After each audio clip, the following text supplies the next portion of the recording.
We do. All right, welcome everyone, our in-person and our virtual audience. Thank you all for being here. I'm Paige Walters. I am your newly appointed president for Springfield City Club Board of Directors, and we are excited to be here today to continue the conversation on Measure 110. This is the second in a three-part series. We'll be back here again in 2 weeks to continue the topic. But today we're joined by Dr. Camille Cioffi. She's a research assistant professor at the Prevention Science Institute at U of O. Her research focuses on improving health, mental health, and substance use outcomes among people with substance use disorders who are pregnant and parenting, with a particular focus on high stigmatized populations, including people experiencing homelessness and those who inject drugs. Today, she's here to provide an overview of evidence-based treatment approaches for addressing substance use disorders. Dr. Cioffi also has extensive experience conducting research directly with people experiencing houselessness and substance use disorders in Lane County and across the state. She's going to provide an overview of some of her recent findings. She holds a PhD in prevention science from U of O. She's also a research scientist for the Oregon Research Behavioral Intervention Institute. So she's here today to talk about the facts behind this, but I encourage you all to ask her about her own research too. So Camille, thank you for joining us today.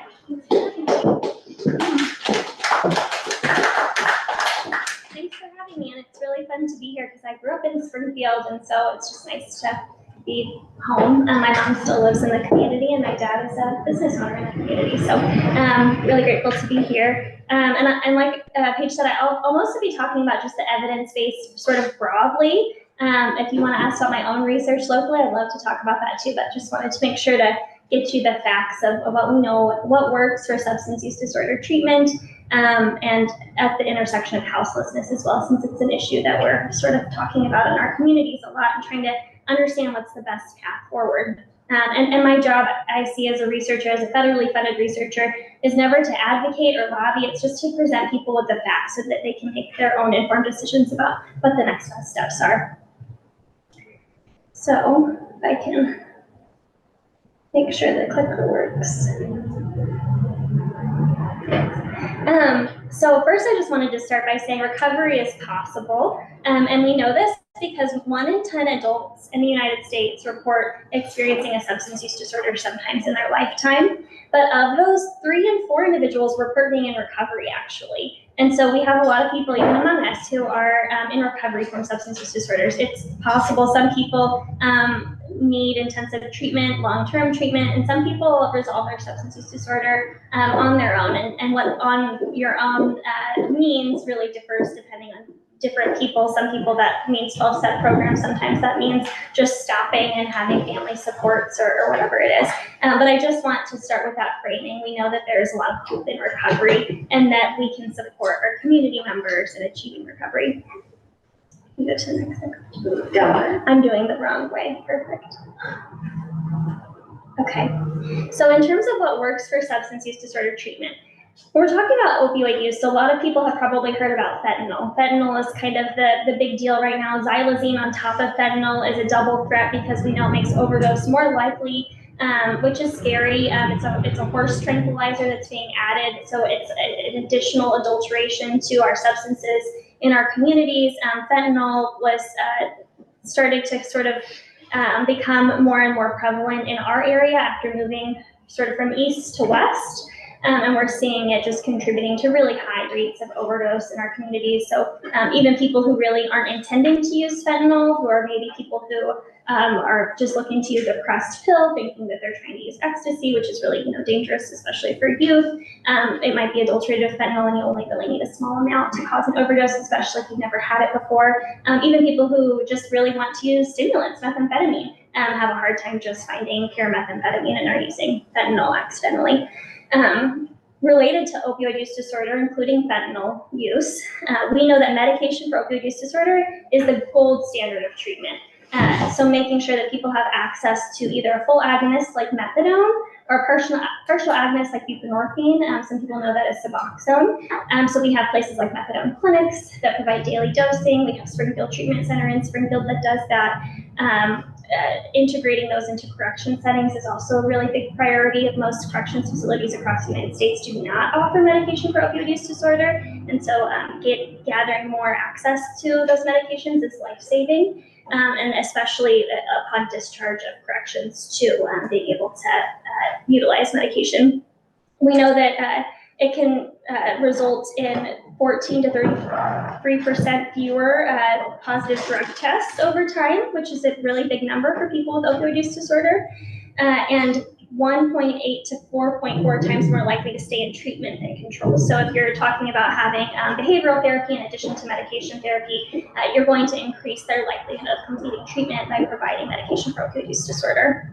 And honestly, it has positive effects regardless of whether people are getting behavioral resources in addition to the medication. So just providing medication as a first line, even if people aren't willing or ready yet to enter into behavioral treatment, is a good idea.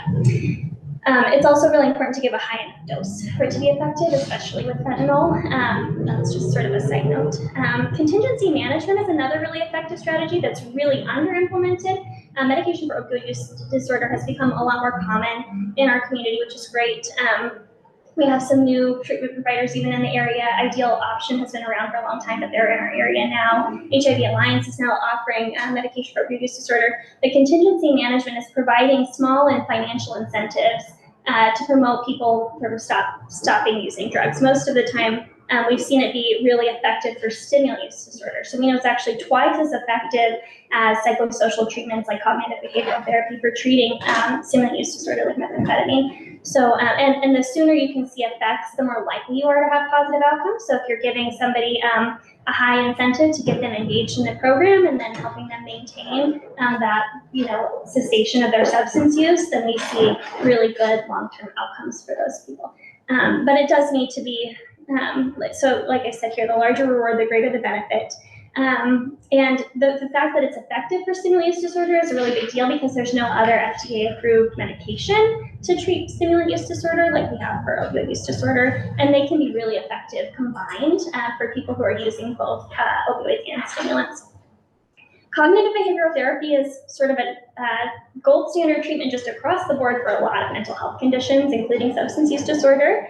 It's more effective, though, for substance use disorder related to cannabis and alcohol compared to other substances. So it's not going to hurt somebody who has an opioid use disorder or stimulant use disorder, but adding these other things is really helpful, and they can be combined together. So some other things that we know work. So motivational interviewing is a great way to get people to engage in treatment in the first place. Long term, it needs to be paired with some other things, but motivational interviewing is just a strategy where you sort of help people tap into what are their own goals and motivations and help them align their decisions with those goals and motivations. The other thing we know works well is increasing the duration of treatment. So one thing that is challenging for people in our community is insurers often only will pay for a 30-day stay. And 30 days usually isn't long enough for somebody to completely resolve a substance use disorder. And so it doesn't necessarily have to be a residential stay even, just a longer duration, if it can be outpatient, intensive outpatient, day treatment, anything like that. We see the longer people stay in treatment, the better their results are because it gives them more opportunities to work on behavior changes. Because substance use isn't the only behavior we're trying to change. So that's just a symptom of usually the problem that people are experiencing. We're resolving some more like complex emotional challenges that people are working on addressing. Mutual aid programs. So we do have rigorous evidence for mutual aid programs like 12-step programs. I just like to add this because we use them a lot, and there's some contention around 12-step programs sometimes. They're mutual aid, right? They're self-supporting. They're things that sometimes we do mandate, but they are more effective than the standard treatment at increasing the likelihood of long-term abstinence, if abstinence is the goal for a person. And there's lots of other models other than Alcoholics Anonymous or Narcotics Anonymous. There's Celebrate Recovery, there's Refuge Recovery, there's just all sorts of opportunities for people to engage. And I think that what we're finding is part of the reason that those are successful is because it's building a community, a supportive community. And we have experienced a lot of fragmentation. This is just my personal opinion in our communities in terms of actually supporting one another. So having these spaces is really helpful, but not, of course, the only thing that we can do. There's some people for whom that it might not be a good fit, and so we have all these other options too. Now, some things that we know we don't have any evidence for. Involuntary treatment is one of them, and it's one that we are talking a lot about right now. So forcing people into treatment, we don't have any consistent effects on short-term or long-term recidivism, so repeating a crime that you've committed previously. We do see that there could be potential short-term decreases in substance use for involuntary commitment, but those are not sustained over time. And we might see that people will complete treatment because they're forced to. That's what involuntary commitment is forcing somebody to go through treatment. But that forced treatment doesn't necessarily result in any different outcomes. And we do know also that people can experience significant trauma from involuntary treatment programs that are not implemented in ways that are safe. In fact, I have friends who've gone through involuntary commitment programs, and those places have been shut down for child abuse, or they've come away with some pretty serious issues after that has happened.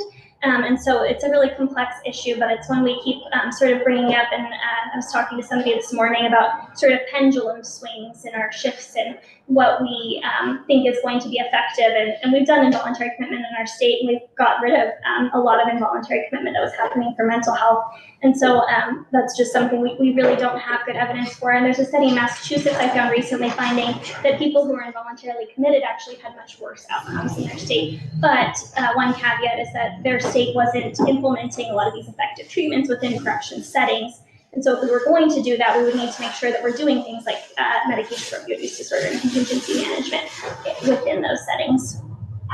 Short residential stays. So, just cycling people through short residential stays is sort of the same as cycling them through like a correction setting without providing them the amount of treatment that they need. So we need longer term engagement. And fear-based prevention. So we're talking about treatment, but I just always like to mention that telling people all of the negative things about drugs isn't really going to prevent substance use, especially for youth that are more risk accepting. So we have to have honest conversations about youth, about what the effects of substances are, and equip them with the tools that they need to keep them safe.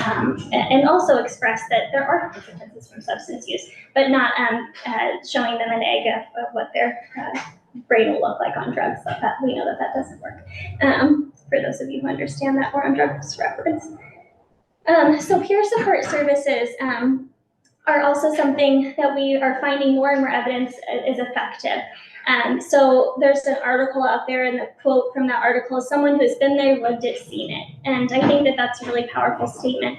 And it's really amazing to see how peer support works. I've seen this work in our community, and it can be such a light touch. Sometimes it's just somebody saying like, oh yeah, I used to use heroin too, and now I'm leading this program. I stopped using heroin, I stopped injecting drugs, I'm doing really well, I have stable housing, I have a stable job, I'm growing in my employment, and somebody saying, oh, like that can be me, and initiating treatment just by hearing that it's possible. And we think that that's such a small thing, but it can be so significant to just see that there's a role model. And I was at a syringe exchange some time ago too, and there was a young person who was like, oh, you have resources about treatment? Can you tell me about that? I have literally no other way of knowing how to live. This has been my whole life.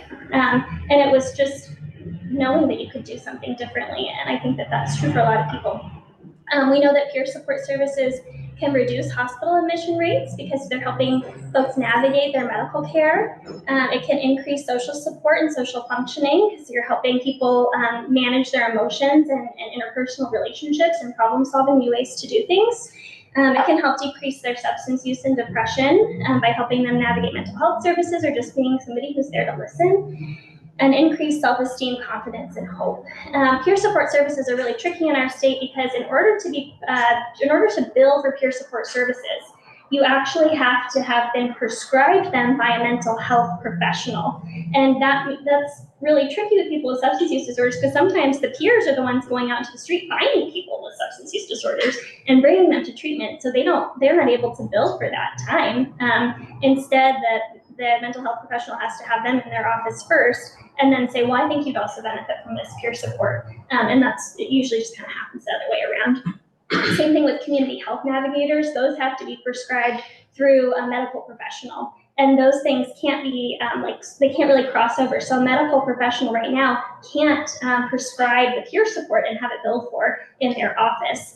So we're working with like a clinic in Southern Oregon who's having this challenge where they like to be able to bill for their peer services, and who don't have a pathway yet. So we can do a lot with insurance funding, but Measure 110 also funds these peer support services currently. So harm reduction, we have 30 plus years of evidence for harm reduction, that it is effective for disposing used syringes. So there was one study that showed that within like a radius of a syringe service program, there were far less syringes in those communities compared to those without syringe services programs. We know that there's no increase in illegal drug use or crime in the areas where syringe services programs are. We also know that they're really effective for reducing the spread of HIV and hepatitis C, which are really serious HIV in particular infections. And they can, the way that they do that is by ensuring that people are not sharing substance use equipment. So it's not just syringes, it's also things like filters to make sure that there's no particles in the substances that you're injecting, or cookers, the things that make it so that you're not sharing with the fluid that you've kind of cooked it and are drawing into the syringe to use later. So having all of that equipment so that you're not sharing it is really important to reduce the spread of disease between people. We also know that people who access syringe services programs are a great place to reach people who we otherwise might not be able to reach. And so they're a good place to engage people in treatment, and people who engage in syringe services programs are more likely to engage in treatment. And they can prevent overdose deaths, especially paired with providing naloxone to people, which our local syringe services programs all provide naloxone free of charge. You can also technically get it from a pharmacy, but sometimes a pharmacist is reluctant to provide it or doesn't know enough to provide it. So we have some barriers in the community about that, or people are just nervous to go into a pharmacy or have been kicked out of Walgreens and aren't able to go in there anymore. So providing naloxone in a way that's really accessible is important. And they're really, people who inject drugs are the ones who are caring for other people who are experiencing overdose in the community too. So making sure that they have access, but also other community members have access is important. Housing. So we know that housing first doesn't necessarily mean that people are going to stop using substances when they get into housing. But we know that putting people in housing, instead of requiring them to be abstinent before they get into housing, decreases homelessness by 88% in those populations. So it's a lot of times our housing providers will say, well, you can't use any drugs or alcohol if you're gonna live here. And that's a hard bar to meet for a lot of people. And instead, if we say, okay, you can live here and we're gonna support you in stopping your substance use or reducing your use, we know that that's going to be a lot more effective in getting them housed and getting them stable and helping them actually have the resources that they need to engage in longer term care. Not only this, people who are unhoused that I've talked to have shared things like, I got offered a job for $25 an hour, which is a good paying job as a cook. I'm a good cook. And I couldn't even stomach taking the job because I feel so dirty. I don't want to show up there every day. I'm too embarrassed. Like, I'm so excited about this job, but I don't feel like I can engage in this. And so it gives people the opportunity to be able to take a shower every day. I could not take a shower. I'm such like a baby. I'm like, I can't not take a shower every day. So I can't imagine having to wake up every morning and try to find employment or just take care of basic hygiene needs. And there's other ways of doing that as well. And lots of great innovative ideas that our houseless community members have too that I'd be happy to share with you. We also know that it improves long-term housing stability by 41%. So that means that just getting people into housing right away can help people stay on the path to housing instead of experiencing chronic houselessness. And it can also just improve their quality of life, as I talked about, their community integration, and help them make positive life changes, especially when paired with strong social support resources like housing navigators. So coordination of care is something else that is important. So we know that we can't just give somebody a referral. I'm sure all of us have had the experience of going to a healthcare provider and getting a referral submitted, and that process of then every provider is different. So sometimes we have a provider who is like, okay, we sent your referral, they're going to call you, And then we wait like months for a dermatologist appointment, and then like the dermatologist doesn't send a reminder. This is my personal experience. So we forget about the appointment or whatever it is. There's just multiple steps, right, to engaging in health services. And if there's somebody who has, doesn't have a phone, so the phone number that they're trying to use doesn't work for appointments anymore, or they don't have a mailing address, or they can't find their ID, or it got confiscated in a sweep. There's just so many different things that can happen that can be really challenging to navigate, or people just, have mental health conditions that make them more forgetful. And so having somebody who can help navigate all those different systems and coordinate somebody's care can really help improve their likelihood of engaging in care. This coordination also includes screening, brief intervention, and referral to treatment. And so being able to say, like, what are your needs? These are all the things that we can offer, because often people don't even know what they could benefit from. For example, just trying to get RCPC, we just talked about them recently. There's some information on the table. Restored Connections Peer Center is the only peer center we have in our community. It was funded entirely by Measure 110. We had never had one before. It was a gap that was identified in the gap analysis for the state. They provide so many different things. They'll like navigate people's housing. They'll give people resources. When they're coming off the street, they'll get people into detox. They'll drive people all the way to Portland just to get them to detox when we don't have a bed here in town. If we don't sort of screen people, they might miss like, oh yeah, actually I really would like to go to detox. Like that sounds like a good idea. Sometimes people just come with like one or two asks, or feel like they're asking too much or burdening somebody. So screening people is a really good way of helping assess all of their needs and help meet them more efficiently. And it's based on individuals' goals and decisions, so they get autonomy to decide like what's going to work for them, and includes communication between providers. So Measure 110 has really sparked coordination through a platform called Unite Us, which is funded through the State Health Information Technology Exchange improvement. And most providers weren't really using it before, but because of 110, there was sort of a little bit of like motivation for coordination. And so people started making this referral process a little more seamless and electronic. When before we're like faxing referrals, trying to find people. It's just always amazing to me. We're like in this digital age with AI where we can like type in what we want for dinner and it will make us a full grocery list, but we can't send electronic information about health records and things like that to efficiently reach people.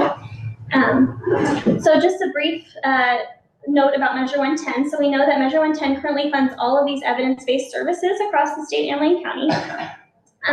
There's been 3 years of decriminalization of substances. There's been 1 year of services implementation. So far, the studies on Measure 110 have demonstrated no increase in overdose, which is pretty surprising actually, because fentanyl has kind of came over to the West Coast during Measure 110 implementation. So regardless of implementation, we would have kind of expected it to be going up. And we haven't seen an increase in 911 calls. We have seen a reduction in the number of arrests for drug possession. One thing that I didn't talk about, the original intent of Measure 110 that I feel like I should do a better job of talking about too, is addressing racial equity in arrests for drug possession. And so we know that people who are Black and brown are more likely to experience arrest and incarceration related to drugs, despite not using drugs at a different rate than people who are white. And so the fact that we're seeing the number of arrests go down, I should have data on this, and I don't, related to whether those disparities are being corrected by Measure 110. That's something I would love to look into if folks are interested. But we know that the arrests for possession are going down. We know that there's been no increase in violent crime arrests either. So we know that overdose is increasing, but this isn't unique to Oregon. The entire nation is dealing with this. We're dealing with a housing crisis in Oregon and in many other states, and we're dealing with an overdose crisis.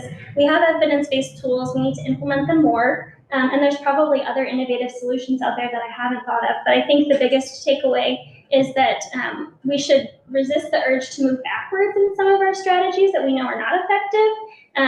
But again, I leave that sort of up to everybody else to think about. And that's the end of my presentation, but I'm happy to take questions. I see that there's quite a few, or not as many chats, but maybe there's a few questions in the chat. Yeah.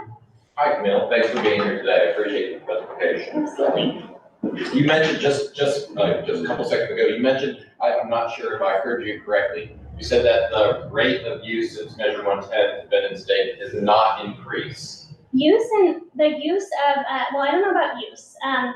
Overdose has increased, but it's not attributable to Measure 110. So the rate has not increased at a rate that's any different than the rest of the United States. So back in November was the last time we had someone else present on Measure 110. Yeah. I'm blanking on the presenter, but they gave some statistics about how crime rates have skyrocketed since the passing of Measure 110 in Lane County. Violent crimes have doubled, is what they have said, and 50 to 80% of property crimes are performed by the drug addicted. There's like a conflicting view. I know that you said that you haven't looked into these rates, but I just wanted to see. I guess I'm just spouting off. Absolutely. No, I think to the discussion. I think that's really important. I think so. I don't know enough about violent crime rates. This is a statewide analysis compared to what the statewide trends were before in terms of violent crime. So it could be that things are different in Lane County.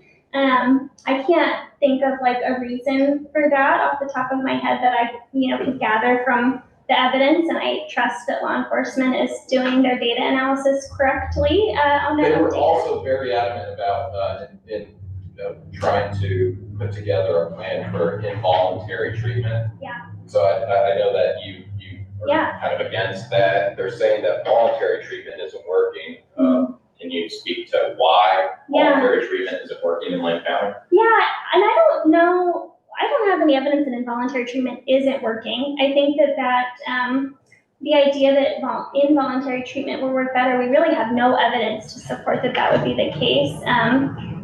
Well, you said that it's having a negative impact in most cases. Yeah, and it can cause a lot of harm in terms of the trauma I think that people experience in involuntary commitment.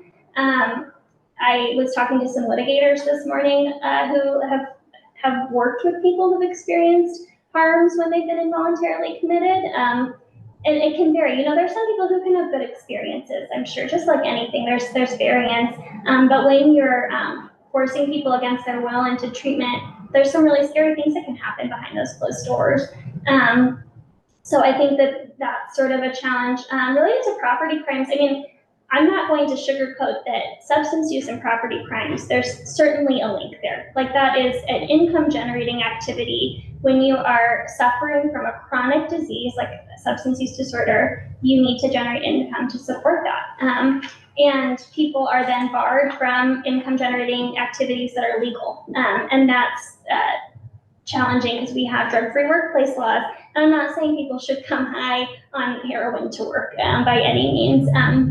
But I think that we can make those laws so that they're, people use alcohol in their off time, right? And alcohol can be more debilitating, honestly, when you're using it actively than methamphetamine or heroin. And so thinking about how do we create laws that, don't penalize people for what they're doing outside of the workplace and still create a safe work environment. How do we create second chance programs that allow people second chances? How do we support employers in helping their employees navigate substance use treatment? I just talked to a manufacturing plant who has substance use. They don't screen people for their use. They don't screen people for their background because it's not relevant to the manufacturing job that they're doing. If some issues come up later, then they address them and they support people, and they're going to be more likely to support somebody who is a good worker, right, who's showing up every day.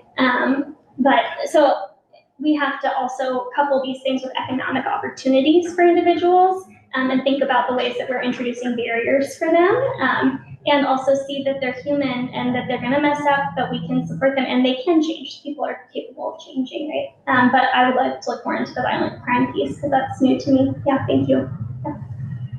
So I think something we've seen in a lot of the early analysis of Measure 110 is that there is not much utilization of the hotline as a result of folks getting citations. Yeah. Something I thought a lot about as you were going over the things that maybe work and maybe don't work is if there's something that we could be doing better to get folks to take that first step or incentivize folks to take that first step.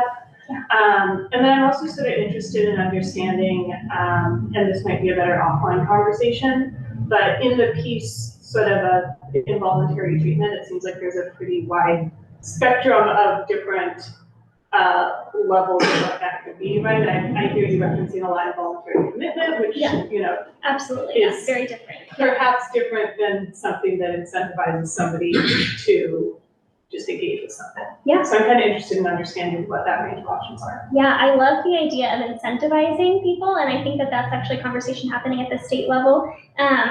Thank you for mentioning the hotline too, because I think that might be some of the evidence that law enforcement has been talking to about voluntary treatment not working, because the sort of irony is that law enforcement has said pretty clearly that they're not handing out citations at all, and that was the mechanism that the hotline was supposed to work through, was that law enforcement was supposed to provide a citation and then they call the hotline to get it expunged. So they're not really doing that part because they're like, well, what's the point?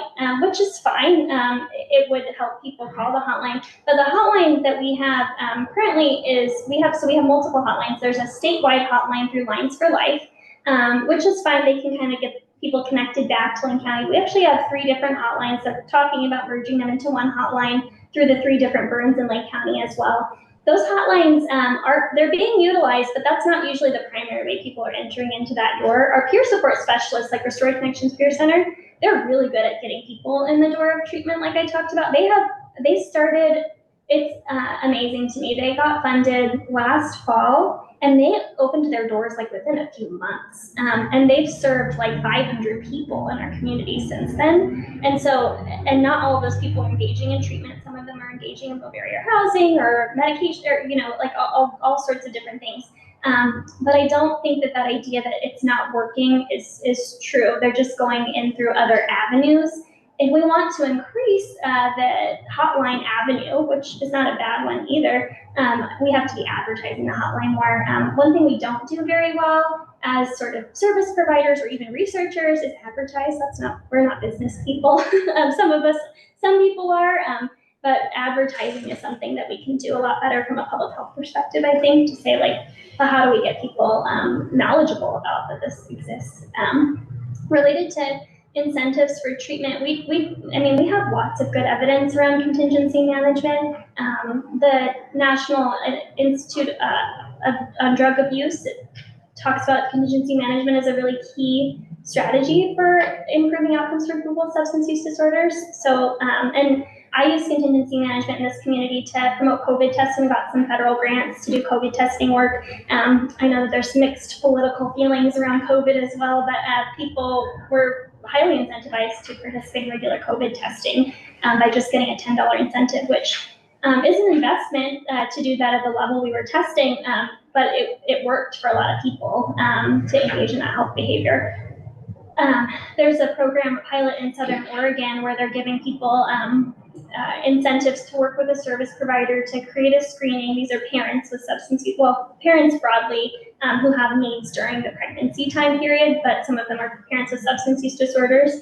So that's a pilot that's happening as well, just to incentivize engagement with the program and also giving them some resources to meet financial needs during that vulnerable time and a really important time period for change as well. So I don't think we have a lot of evidence on like what that could actually look like, but I think that would be a really great innovation to explore. Yeah. So I voted yes on 110 from the aspect that, I don't think people that have drug abuse problems should be going to jail. Yeah. Since then, obviously, I've had some questions and regrets maybe on that decision.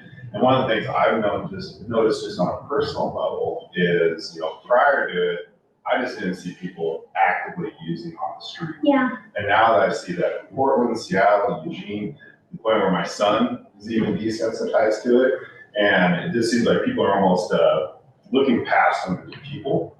They're just addicts now. Yeah. And couple that with the cost of fentanyl being so cheap, and it just seems like we're in a situation where I don't know what the solution is, but Yeah. I don't know if 110 helped at all. Yeah.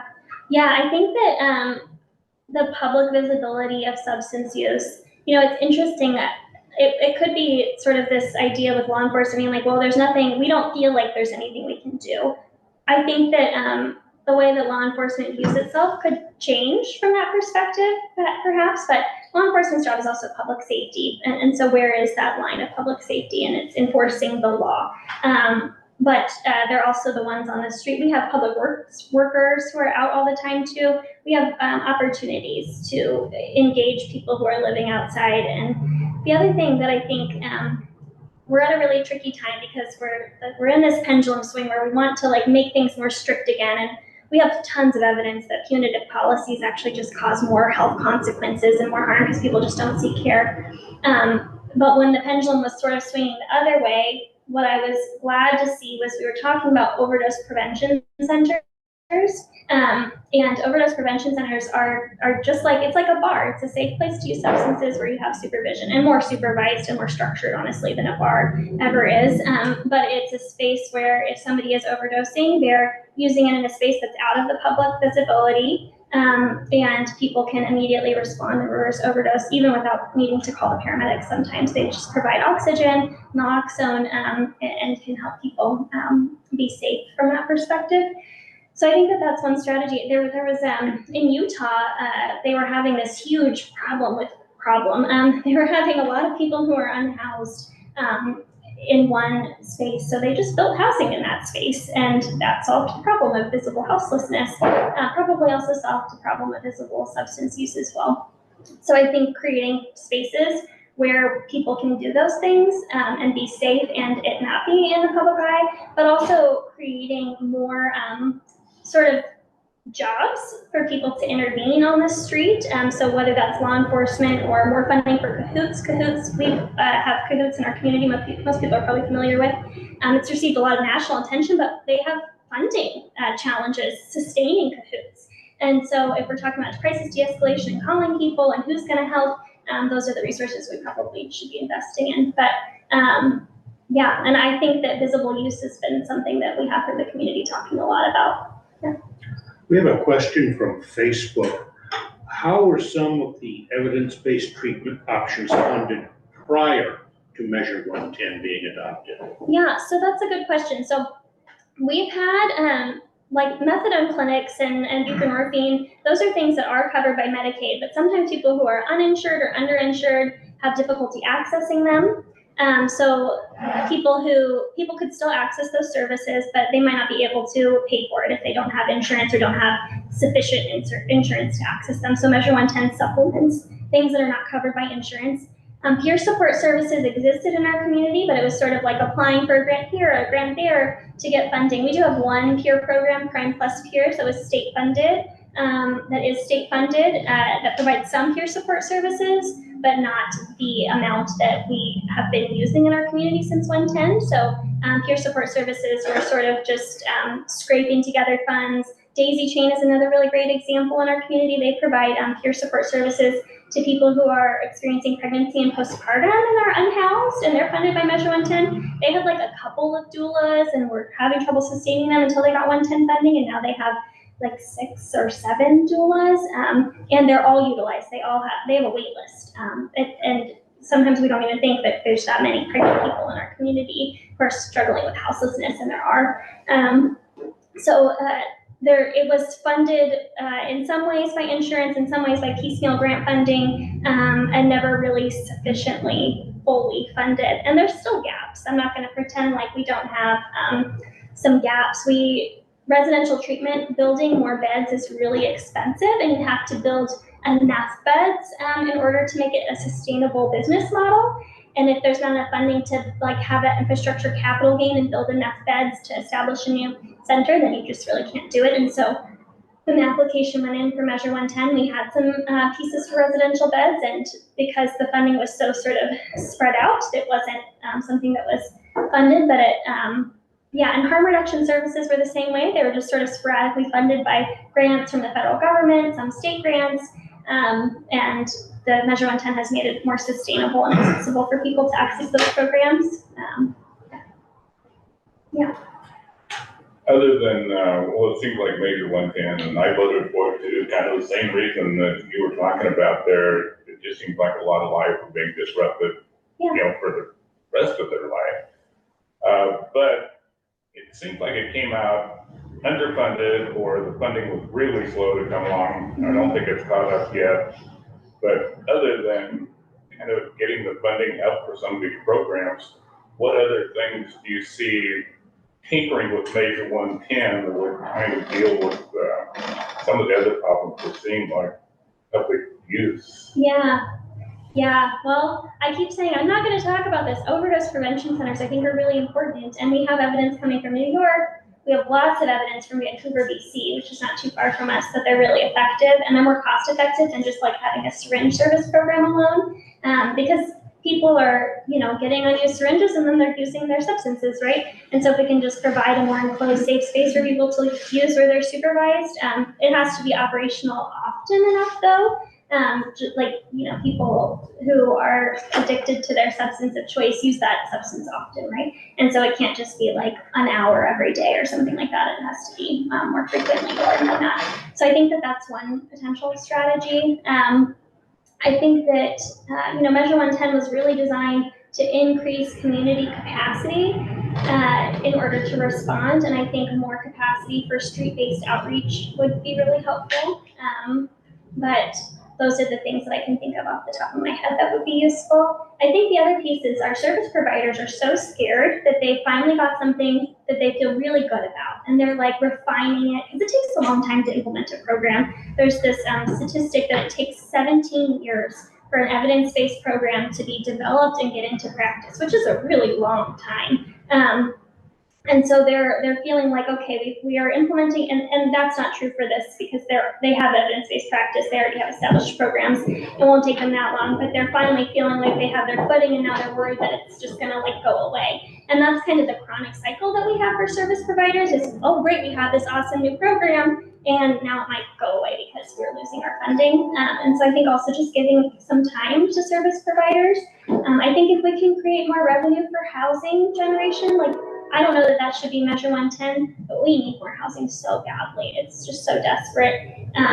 We conducted some focus groups in the community with people who are unhoused, to ask them, like, what would, you know, in the absence of housing, because we don't have enough of it, what would be really helpful? And they were like, hygiene. Like, we go to the service station at Highway 99, it's so dirty, there's people there that make me nervous, like, I don't want to keep going there, people are really not very nice to me, and I really like going to the public showers, but I don't always have the bus pass to get there, I don't always have the coins to be able to use the shower. It'd be also really nice to be able to do my laundry. People just want to be like clean and go about their day. And those are things, it's like, oh, well, maybe we could just give them some shower kits and be able to have them utilize our public systems better. They like those systems and they work well for them.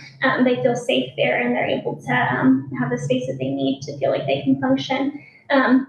So I think increasing access to like hygiene resources, that doesn't necessarily solve the use problem, but public restrooms as well. We have some of those restrooms in Eugene that have sort of the bottom cut out, and they're just sort of a stall, but being able to like decrease people's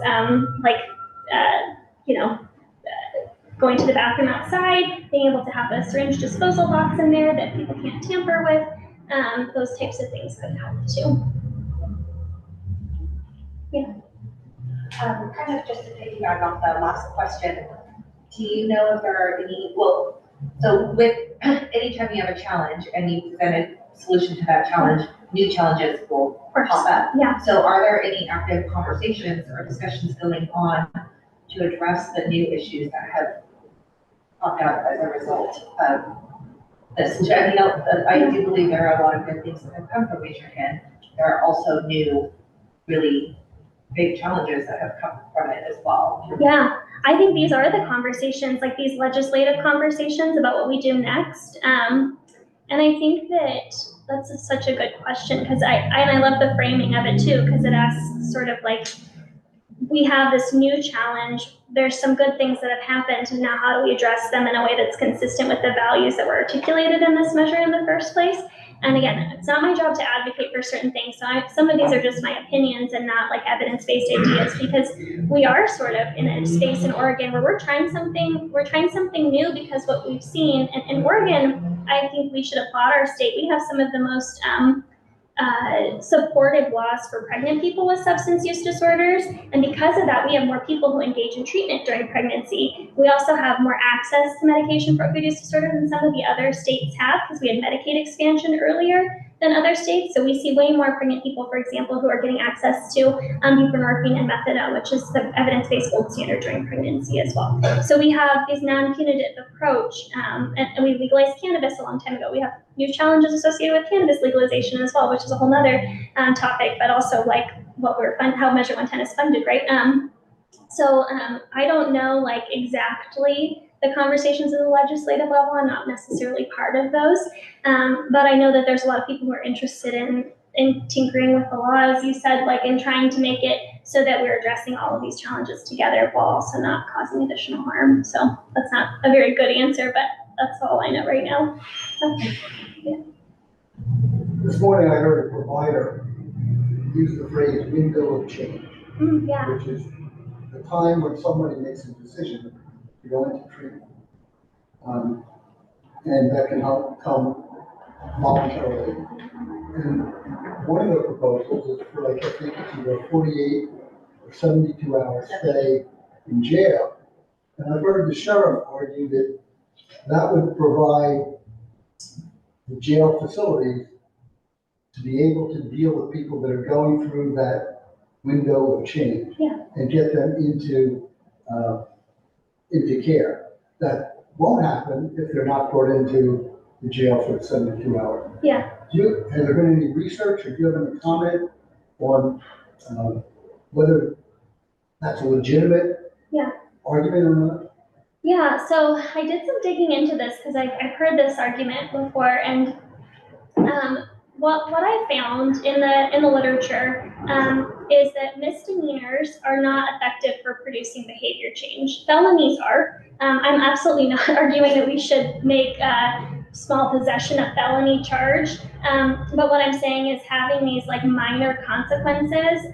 Jail is actually a pretty convenient place for a lot of people. In fact, I've heard people share that they might be more likely to commit crimes in the winter because it's a safe place to be warm and have food, which just demonstrates like how desperate our conditions are in our community. It's like people are not even interested in really committing crimes. It's just like, maybe I'll do this minor thing so they'll take me to jail so I can have a place to sleep inside that's safe.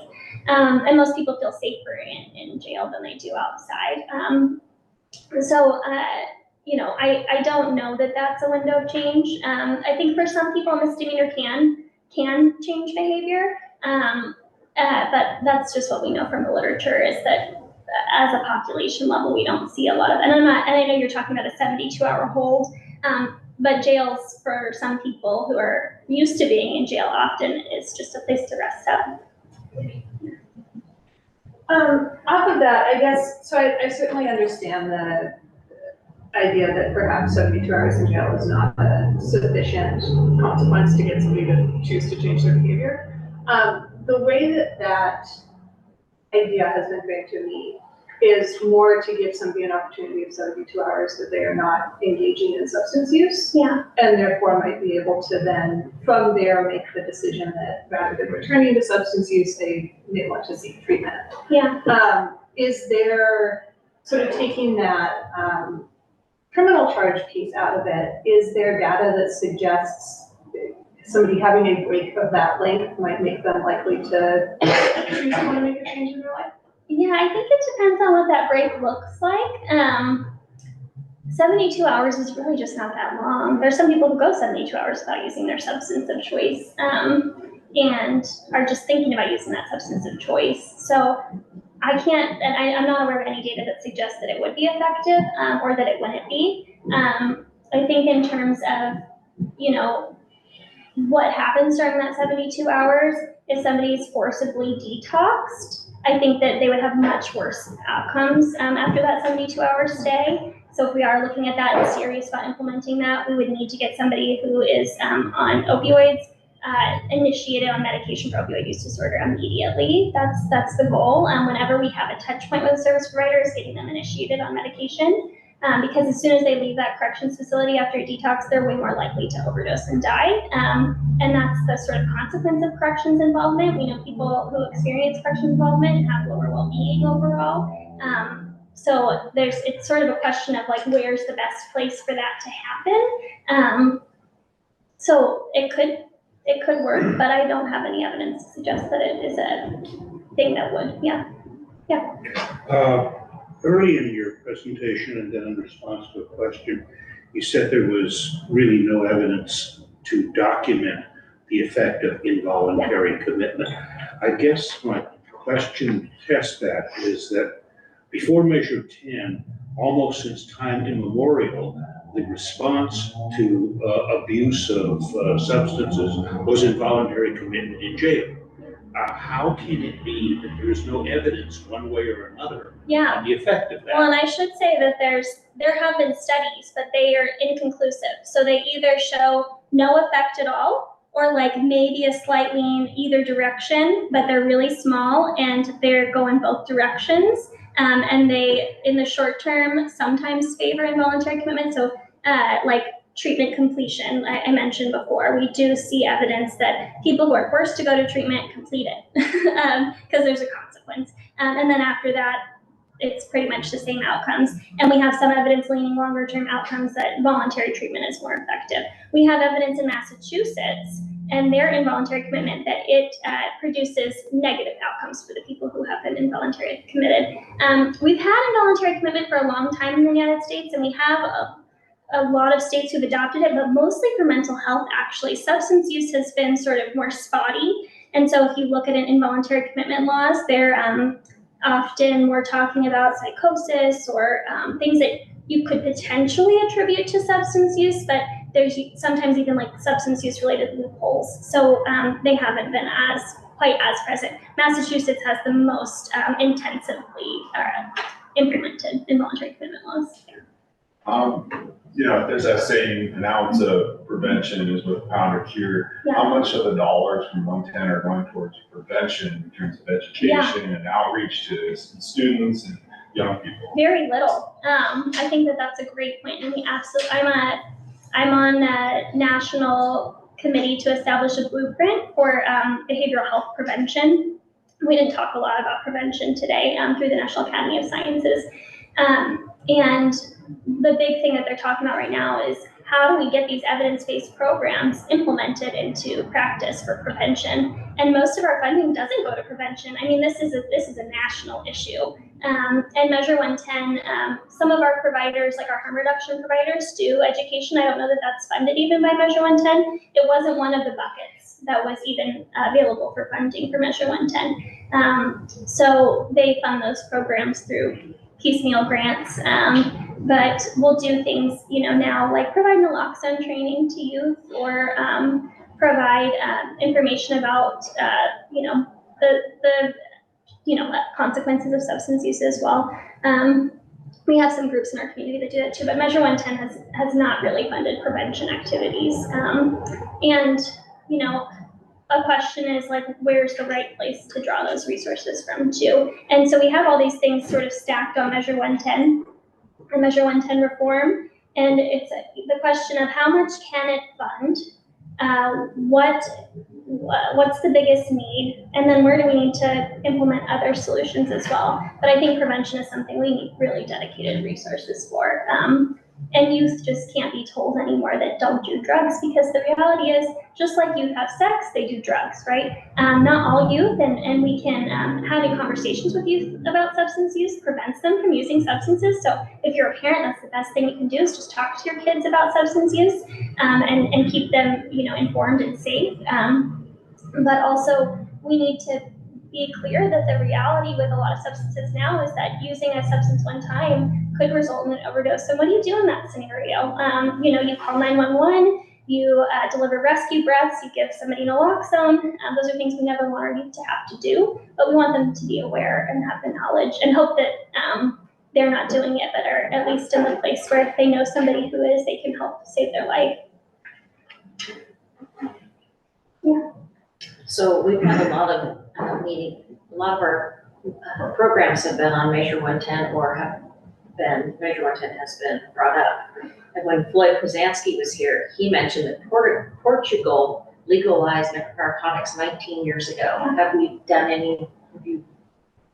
Yeah, seen any similar, like their struggle in the beginning, like what we're having? well, a lot of people, when we'll talk about Portugal, will talk about the fact that they implemented a robust treatment infrastructure before they decriminalized substance use. I'm honestly, We had 90 days. yeah, we had a very short and law enforcement started implementing decriminalization before it was even, because they're like, well, these citations, like, they're gonna, by the time we sort of deal with them or adjudicate them, it's not gonna matter anymore. So they kind of implemented in some places sooner. And so, you know, and I'm honestly not really convinced that decriminalizing substances has made a change one way or another. I participate in some other research where people were asked to use drugs, whether they even knew about Measure 110, and most of them didn't. So they're using drugs based on police interactions and patterns, of course, as it relates to like outdoor use and what the police are doing. But they're not even really aware that it's not criminalized anymore, or even what that means for them, because they're also used to getting things like driving without insurance, that, you know, those are other types of, so I'm not convinced that getting rid of misdemeanors did much other than reducing arrests for people who probably shouldn't have been arrested in the first place, hopefully. In terms of Portugal's model though, I think that at the beginning, they saw that people did use substances more, but not like a lot. They weren't using them in as dangerous of ways or the amounts. They were learning how to use those small amounts of substances more safely, and have seen, I think, decreases over time. So we can't necessarily expect that like substance use is just gonna, like, because we decriminalize, it's gonna go down. That's probably not the case. But they saw less dangerous use because they were providing education around it and using a harm reduction mindset. What I also heard from people who visited Portugal was that they have a different, maybe this was from Floyd even, that they have a different relationship with law enforcement than we do in the United States, where they look to law enforcement as sort of helpful intermediaries to help connect people to resources, whereas we don't quite have that same mindset or relationship here. And again, it's a question of what's law enforcement supposed to be doing? What do they want to be doing? And how do we create systems that are responsive to that? Because otherwise we'll have implementation failure. If an intervention is not acceptable, then it's not going to be adopted by the systems that we're asking to. So we need to involve them in the conversation as well, of course, and also bring in the service providers who want to be doing street outreach and are skilled at doing that and can collaborate with law enforcement effectively. But so Portugal has had a lot of great success over time. I think my recollection was they haven't seen the results of fentanyl yet, but they're also expecting it because fentanyl is just a lethal drug. And anything that's adulterated with fentanyl is going to cause more harm. And so again, it's just equipping people with the resources to make sure that they can be safer when they use. Okay, well, we are at time, folks, but I know there's a lot more questions. So is there somewhere that folks can follow up? Yeah, absolutely. If they... My email is ccioffi@uoregon.edu, ccioffi@uoregon.edu. So it's just my first initial last name at uoregon.edu. Awesome. Well, thank you so much. Can we give her one more round of applause? Thanks for having me. You can hang out for a little people have questions. Awesome. Thank you, Dr. Cioffi. So, okay, we are, again, at time, but we're going to continue this conversation, Measure 110, in a couple of weeks back here at the Springfield Chamber. So please join us again and keep an eye on your newsletters for more information. Thanks, you guys.